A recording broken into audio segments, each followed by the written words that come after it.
కొత్త బిజినెస్ కోసం ఆలోచిస్తున్నారా? ఈజ్ ఆన్ డిస్ట్రిబ్యూషన్ కోసం కాల్ చేయండి 9154722984. ఒక రోజు రాజ్ కుమార్ అన్న అని టాప్ మోస్ట్ రైటర్ జబర్దస్త్ మొత్తానికి ఆయనే నెంబర్ 1. అలాంటి పర్సన్ ఆయన ఎప్పుడో కానీ ఇక్కడ తిండబ్బా ప్రొడక్షన్ లో ఆయన బాక్స్ తెప్పించుకుంటాడు, లేదంటే ఆయన ఆర్డర్ పెట్టుకుని తింటాడు ఆయన. అలాంటి పర్సన్ ఆ రోజు ఏమో ఇంకా సరే వర్క్ ఎక్కువ ఉంది కదా మళ్ళీ అన్ని ఎందుకు లేని తినేద్దాం అని చెప్పి వెళ్ళారు అక్కడికి. ఎగ్ అడిగితే ఎగ్ అయిపోయింది అన్నారు. సరే అయిపోయిందని చెప్పి ఏదో తింటూ ఉంటే మేనేజర్లు వచ్చి కూర్చున్నాక ఎగ్ బుర్జీ వెళ్ళింది, కళ్ళ ముందు నుంచి వెళ్ళింది. వెళ్తా ఉంటే ఇందాక అయిపోయింది అన్నావు కదా ఇప్పుడు ఎక్కడి నుంచి వచ్చింది అంటే ఇది మేనేజర్ల కోసం సెపరేట్గా ఉంచింది అని. పెద్ద గొడవ అయింది, చాలా పెద్ద ఇష్యూ అయింది. నెక్స్ట్ డే ఏం చేశారు చెప్పనా, ఓవరాల్గా ఎగ్ తీసారు. ఇప్పుడు ఏం చేయాలి, యాక్చువల్గా అందరికీ ఎగ్ పెట్టాలి, అది కదా చేయాల్సింది. ఎగ్ మొత్తం తీసారు. ఇంకా మిగతా జోకులు వేసుకున్న ఫోన్లే రైస్ కోసం గొడవ లేదు, రైస్ కోసం తీసేసిన మొత్తం అని చెప్పి ఇంక అట్లా అయిపోయింది అక్కడ పరిస్థితి. ఉన్నది బ్రో, కొన్ని ఉన్నాయి అక్కడ. అంటే నేను ఏమంటానంటే అక్కడ పర్సనల్ ఇంట్రెస్ట్లు ఉంటాయి, ఒకరికి కొంతమంది అంటే ఫేవరిజం ఉంటది, దాన్ని బట్టి చూపిస్తుంటారు. అది అసిస్టెంట్ డైరెక్టర్లకి కావచ్చు, డైరెక్టర్స్ లో కావచ్చు ఉండొచ్చు ఏమో. బట్ 100% అని నేను చెప్పను. నాకు 1-2 చోట్ల ఎఫెక్ట్ అవుతుంటది, నా కళ్ళ ముందు తెలుస్తుంటది నాకు ఇట్లా జరిగి ఉండొచ్చు అని చెప్పి. నాకు ఎఫెక్ట్ అయ్యింది, నేను అర్థం చేసుకోగలను, నాకు ఆ మాత్రం తెలివి లేదా, తెలుస్తుంది కదా ఏ రీజన్స్ వల్ల అనేసి.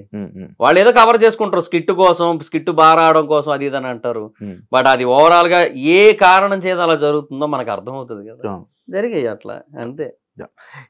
జాబ్ వదిలేసి ఇండస్ట్రీకి వెళ్ళావు, ఏం నేర్చుకున్నావు నువ్వు?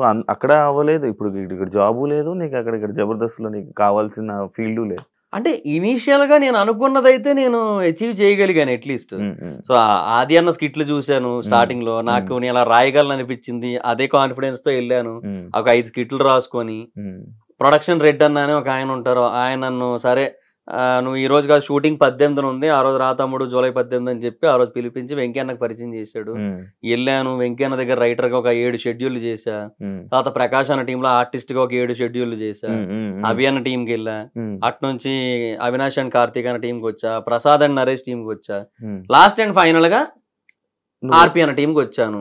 సో చాలా మంచి పేరు వచ్చింది. ఇప్పటికీ బయటకు వెళ్తే గుర్తుపడతారు, జబర్దస్త్ కదా అండి మీరు, జబర్దస్త్ లో చేశారు కదా అని చెప్పి. అంటే అప్పటికిప్పటికి బాడీలో టూ మచ్ చేంజెస్ రాలే, కొంచెం లావ్ అయ్యాను, కొంచెం ఫేస్ సేమ్ ఉంది, ఫేస్ కొంచెం సిమిలర్ గానే ఉండడం వల్ల గుర్తుపడుతుంటారు ఇప్పటికీ కూడా. సో అందువల్ల ఏంటంటే అది ఉంది ఇప్పటికి. టీమ్ లీడర్ అవ్వాలనుకున్నా, టీమ్ లీడర్ అయిపోయాను, 18 స్కిట్లు చేశాను. ఇంకా అది అయిపోయింది. ఇంకా అంటే నేను అందులో అచీవ్ చేయాలనుకున్నది అయిపోయింది. తర్వాత అప్పుడు కూడా కంటిన్యూ అవుతును, ఎందుకంటే నాకు ఇష్టం కాబట్టి. ఎందుకంటే నేను ఓన్లీ జబర్దస్త్ అనుకునే వచ్చా ఇండస్ట్రీకి, సినిమాలు అది ఏం లేదు నాకు, అలా అనుకుని వచ్చా, అందులో ఉంది నేను. బట్ అదే జరిగిన కొన్ని సిచ్యువేషన్స్ వల్ల ఇంకా అయిపోయింది. మహిదర్ వైబ్స్ ఏంటి అది పేరు ఎందుకు పెట్టావు? అది అంటే అప్పట్లో ఏదో ఒక యూనిక్ నేమ్ ఉండాలి అనేది ఒక పాయింట్, మళ్ళీ నా పేరు కూడా ఉండాలనేది ఒక పాయింట్. సో ఆ టైంలో ఎక్కడో అలా చదువుతూ ఉంటే గుడ్ వైబ్స్ బ్యాడ్ వైబ్స్ అని చెప్పి సంథింగ్ అలా ఉంటాయి కదా. సో అవే అలా చూస్తూ అది కొన్ని కొటేషన్లు ఏవో చదివినప్పుడు సరే వై నాట్ మహిదర్ వైబ్స్, అంటే నీ వైబ్స్, నా వైబ్స్, నా నుంచి ఎట్లాంటి వైబ్స్ వస్తాయి కొన్ని కంటెంట్స్ మీద అనే ఆస్పెక్ట్ మీద పెట్టాను. స్టార్టింగ్ లో కొంతమందికి అది పలకడం నాక మహిదర్ వైబ్స్ ఎంతమంది వైబ్స్ అన్నా అనేటోళ్ళు, అట్లా ఉండేది. రివ్యూస్ ఇస్తూ ఉంటావు, అవునవును, లైక్ జనరల్ టాపిక్ మీద రివ్యూ ఇస్తావు, అవునవును, సినిమా టాపిక్ మీద రివ్యూ ఇస్తావు, బిగ్ బాస్ మీద కూడా రివ్యూస్ ఉంటాయి. ఒక్కొక్క టాపిక్ గురించి మాట్లాడుకో. జనరల్ టాపిక్స్ మీద రివ్యూస్ ఇచ్చినప్పుడు నీకు ఎంత ఇన్ఫర్మేషన్ తెలుసు, నీకు నచ్చింది నువ్వు చెప్తావా, లేకపోతే బయట జరిగిందే ఎలా తెలుసుకుని నువ్వు చెప్తావు? అంటే నీ ఒపీనియన్ అన్నట్టు చెప్పేస్తుంటావు, లైక్ ఒకటి డిసైడ్ చేసేస్తావు.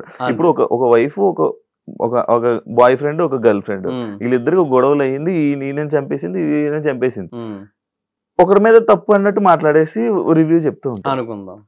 అనుకుందాం ఎలా చెప్తున్నావు, ఎలా వస్తుంది ఇన్ఫర్మేషన్, ఏమి ఇది చేస్తావు, రీసెర్చ్ చేసి చెప్తావు? బేసిక్ గా ఏమంటే దాని గురించి వేరే వాళ్ళు, అంటే వాళ్ళకి తెలిసిన వాళ్ళు ఎవరో ఒకరు డెఫినెట్ గా మీడియా ముందుకు వస్తారు, మాట్లాడతారు. వాళ్ళ ఒపీనియన్స్ ఏవైతే ఉంటే అవన్నీ ఒక చోట చేరుస్తా. అలాగే దాన్ని ఎవరైతే టెలికాస్ట్ చేస్తారో వాళ్ళ సైడ్ నుంచి మనకి multiple aspects of points reveal అవుతుంటాయి. అవి ఒక సైడ్ రాసుకుంటా, తర్వాత అంటే రాసుకోవడం ఇన్ ద సెన్స్ మైండ్ లో పెట్టుకుంటా, ఇవన్నీ మైండ్ లో పెట్టుకుంటా ఒక దగ్గర. స్క్రిప్ట్ ఎప్పుడు రాయలేదు దేనికి కూడా, ఒక ఫ్లో వచ్చేస్తుంది, అర్థమైపోతుంది.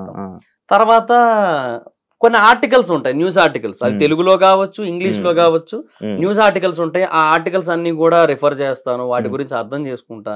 సో ఓవరాల్ గా చదివినప్పుడు మనకున్న ఆ ఏమంటారు ఆ సెన్స్, ఆ సిక్స్ సెన్స్ అనలేము, అది జస్ట్ లైక్ మనకు అనిపిస్తుంది, ఏదో అనిపిస్తుంది కదా ఆ మూమెంట్ లో. సో ఇది రైట్, ఇది రాంగ్ అని అనిపిస్తుంది కదా, ఆ బేసిస్ మీద చెప్తాను. ఒకవేళ అక్కడ ఒపీనియన్స్ మ్యాటర్ అయినట్టయితే, అక్కడ ట్రూత్ ఏమీ రివీల్ కాలేదు ఇంకా అన్నట్టయితే, అప్పుడు నా ఒపీనియన్ చెప్పేస్తాను. ట్రూత్ రివీల్ అయితే దాని గురించే మాట్లాడుకుంటాం, అంతే.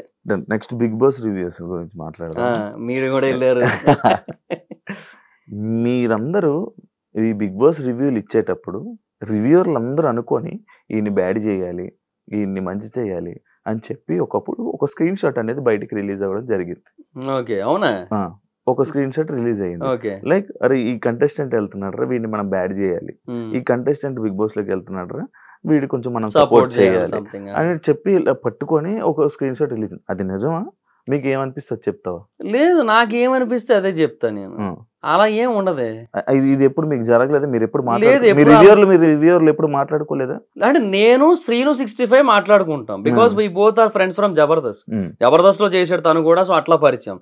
ఆదిరెడ్డి గారితో అప్పుడప్పుడు మాట్లాడుతుంటాను, అది చాలా రేర్ గా. ఆయన ఫ్యామిలీ పర్సన్, ఆయన చాలా ఏమంటారు బిజీ ఉంటారు ఆయన. సో ఆదిరెడ్డి గారితో అప్పుడప్పుడు మాట్లాడతాను, అంతే. సో బట్ ఎప్పుడు కూడా మా మధ్య ఒక కంటెస్టెంట్ గురించి ఎక్కువ డిస్కషన్ రాదు. సీనుకి నాకు బిగ్ బాస్ కోసం వస్తుంది, ఫ్లో ఎలా వెళ్తుంది, ఇలా కాకుండా ఇంకోలాగా వెళ్తే ఏమైనా బాగుంటుందా అని మేమేం మాట్లాడుకుంటాం. వాటి గురించి నాకు అనిపించిన నేను చెప్తా, తనకు అనిపించిన తను చెప్పుకుంటాడు. అట్లా మేము ఆ కలెక్టివ్ పాయింట్స్ అన్ని కలిపి ఒక వీడియో చేస్తుంటాం మేము, అంతే తప్ప ఏ రోజు కూడా ఒక కంటెస్టెంట్ కోసం అయితే లేదు. ఒక సీజన్ 5 అనుకుంటా, బిగ్ బాస్ సీజన్ 5 లో లైక్ రివ్యూర్ల వల్లే ఒక కంటెస్టెంట్ బయటకు వచ్చారు అని చెప్పి ఒక ఇష్యూ జరిగింది.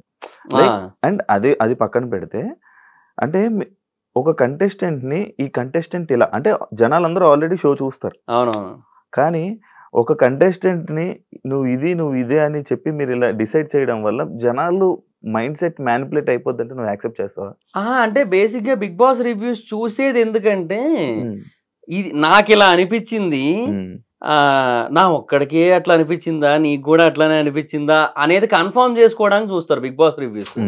సో రివ్యూస్ ఏంటంటే, ఇప్పుడు నాదైనా లేదంటే ఆదిరెడ్డి గారిదైనా లేదంటే సీను రివ్యూస్ అయినా, మా అందరు రివ్యూస్ ఏ బేసిస్ మీద చూస్తారంటే, వాళ్ళ ఒపీనియన్స్ మా ఒపీనియన్స్ తో మ్యాచ్ అవుతున్నాయో లేదో చూడడానికే చూస్తారు మాక్సిమం. సో అంతే తప్ప, సో అందువల్ల ఇన్ఫ్లుయెన్స్ అంత ఉండదని నేను అనుకుంటున్నా. బట్ టూ మచ్ రీచ్ ఉంటది కాబట్టి ఆదిరెడ్డి గారి సైడ్ నుంచి కొంత ఇన్ఫ్లుయెన్స్ ఉంటుంది. టూ మచ్ రీచ్ కదా, ఇప్పుడు ఆయన ఎప్పటి నుంచో చేస్తూ ఉండడం వల్ల ఆయనకు చాలా మంచి రీచ్ ఉంది దాంట్లో. సో డెఫినెట్ గా కొంత ఇంపాక్ట్ ఉంటది, డైలీ చెప్తుంటారు కాబట్టి. ప్రతి ఒక్కటి డైలీ ఇది చెప్పాలి. అవునవును, నా సీజన్ లో నువ్వు నాకు బాగానే చెప్పాలి. బాగా నువ్వు బాగాడు. Thank you so much. ఇప్పుడు ప్రెసెంట్ నడుస్తున్న సీజన్ 9 గురించి ఏం చెప్తావు బ్రో? అది ఇంకా వెరీ ఎర్లీ టు జడ్జ్, 2 రోజులు అయింది కదా. అగ్ని పరీక్ష జరిగింది. అగ్ని పరీక్ష అది లేదు బ్రో, అది ఇప్పుడు కామనర్స్ తీసుకున్నారు కదా బ్రో, జనాలందరూ కామనర్స్ అని సపోర్ట్ చేశారు. మరి ఇప్పుడు అగ్ని పరీక్ష చేశారు, మరి ఎందుకు అలా అంటున్నావు? ఇప్పుడు నా పాయింట్ ఏంటంటే, సరే అగ్ని పరీక్ష అనేది కామనర్స్ అట్లా కాదు, బేసిక్ గా వీళ్ళు పీపుల్ కి కనిపించకుండా వీళ్ళే కొన్ని ఆడిషన్స్ చేయాలి. ఒక 10-15 టెస్ట్లు కావాలంటే పెట్టండి, రన్నింగ్ టెస్ట్లు కూడా పెట్టండి కావాలంటే. బట్ అది ఇండోర్ లో జరగాలి, వాళ్ళ మధ్యలోనే జరగాలి. అక్కడ ఎవరెవరు ఉంటారో నీకు తెలుసు, అందరూ ఉంటారు, పెద్ద పెద్దోళ్ళు అందరూ ఉంటారు. రఘువంశ కులపతి, నీలమేఘ శ్యాముడు, రాఘవురు అందరూ ఉంటారు అక్కడ. సో రాముల వారి పేర్లే అన్నీని. సో వాళ్ళంతా ఉంటారు అక్కడ. సో వాళ్ళందరూ ఏవైతే పెట్టారో, ఇది 4 గోళ్ల మధ్య జరిగి ఆ జ్యూరీ మెంబర్స్ కింద మేబీ వాళ్లే ఉన్నా పర్లేదు, ఇప్పుడు ఈ అభిజిత్, బిందు మాధవి, నవదీప్ వీళ్ళని పెట్టినా పర్లేదు, కానీ అది అక్కడ జరిగి వాళ్ళని డైరెక్ట్ గా సెలెక్ట్ చేసి పంపిస్తే బెటర్. అలా కాకుండా వాళ్ళకి ఇవన్నీ పెట్టి ఇవన్నీ చేసి వాళ్ళకి ఆల్రెడీ ఒక ఆడియన్స్ బేస్ ని, ఒక ఇంప్రెషన్ ని, ఒక ఫ్యాన్ బేస్ ని క్రియేట్ చేసేసి మళ్ళీ లోపల పంపిన తర్వాత వీళ్ళు కామనర్స్ అని చెప్తే ఇంకేంది అది? వీళ్ళు ఎట్లా కామనర్స్ అవుతారు? ఇప్పుడు జనరల్ గా ఒకటి మాట్లాడుకుందాం. ఇప్పుడు బిగ్ బాస్ కి వెళ్ళడానికి ముందు నీ ఇంటర్వ్యూస్ చాలా మంది చూశారు, ఒక మినిమం యావరేజ్ 10 లక్షల మంది చూసారు అనుకుందాం. 10 లక్షల మంది బిగ్ బాస్ ఆడియన్స్ అయితే కాదు కదా, ఓ 1,00,000 మంది బిగ్ బాస్ ఆడియన్స్ ఉన్నారు అనుకుందాం. అలా అయినా సరే ఓకే, నీకు బిగ్ బాస్ పరంగా కొంత ఫాలోయింగ్ ఉన్నట్టే. బట్ ఇప్పుడు అగ్ని పరీక్ష షోకి వెళ్ళారు ఒకరు, ఆ అగ్ని పరీక్ష షోకి ప్రోమోలు ఏవైతే ఉన్నాయో అవన్నీ కూడా మినిమం టు మినిమం ఒక 10-15 లక్షల వ్యూస్ వస్తున్నాయి. అవన్నీ బిగ్ బాస్ ఆడియన్స్ వ్యూసే, ఒక్కటి కూడా అవుట్ సైడ్ ఆడియన్స్ కాదు, కంప్లీట్ గా pure Bigg Boss audience views. లేదంటే మెయిన్ షో కాకుండా ఇది కూడా చూస్తారు బిగ్ బాస్ ఫ్యాన్స్ కాకపోతే.